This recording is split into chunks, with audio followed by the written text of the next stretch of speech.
Hey guys, how's it going? Welcome to my video. I guess I'm gonna be doing this video on Highlanders, the Highlanders from 2008 to 2010, and the gas mileage I've been getting on this car. I've had two of these. One was a 2010. This one is a 2008. They're both six-cylinder hybrids, and just want to tell you guys. You know what? To be honest, I haven't been really impressed with the MPG on this. It says 23.6, but I actually refilled it about 23 miles ago. So anyway, on average, 602 miles, I've been getting 18.3, 8, right around that average, like 18.3 miles per gallon. Really not, I think the specifications on this is like 23 to 28, and I would be happy with 23. I would be really happy with 28. Reality is, I do actually idle this quite a bit, or I it gets sad quite a bit, but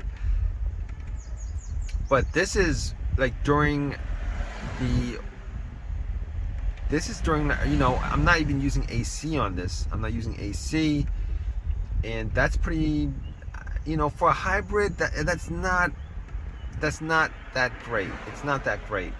Unfortunately, it's not that great. If you guys are looking to get one of these to save gas, if you guys idle a lot, it might be worth it to get this over a regular truck. Maybe, I don't know, but it's not great MPG.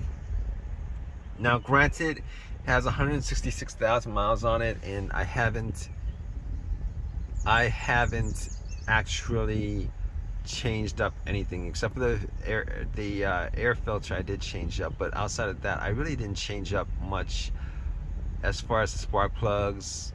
As far as the coils, I did an oil change.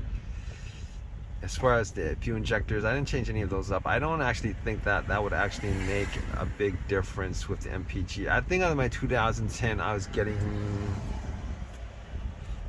I was probably averaging like 21 or something like that. If I had to think about it, I was probably averaging 21 on that.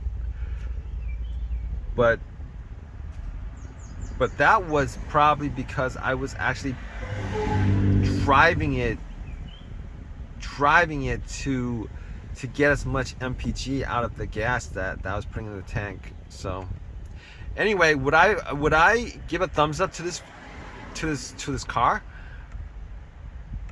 You know what? The only real thing I have as far as a problem with the 2008 to 2010 Highlanders is the timing belt. That's a deal killer for me as far as buying a vehicle. And the only reason why I have this vehicle is because I was in need of a truck, and I had to buy this because there was very few options out there over the last 2 years, year and a half. And if this had a timing chain, I would actually live with it, because I wouldn't, for the most part, I wouldn't have to worry about the timing chain unless it actually had issues. And most of these timing chains, particularly with Toyotas, they don't have issues. This car is known to be an interference engine.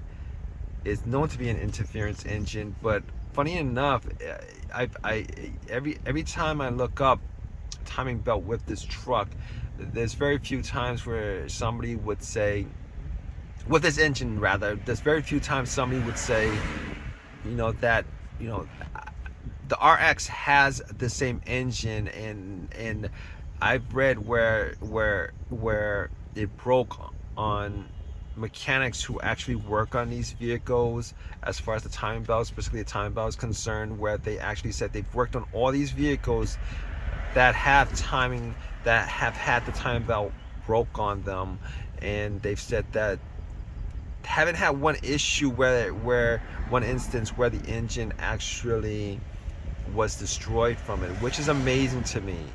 It's an amazing thing to me to actually, but to actually, you know, that's actually the case in a lot of these situations, even with an interference engine where the timing belt broke in, these engines don't break.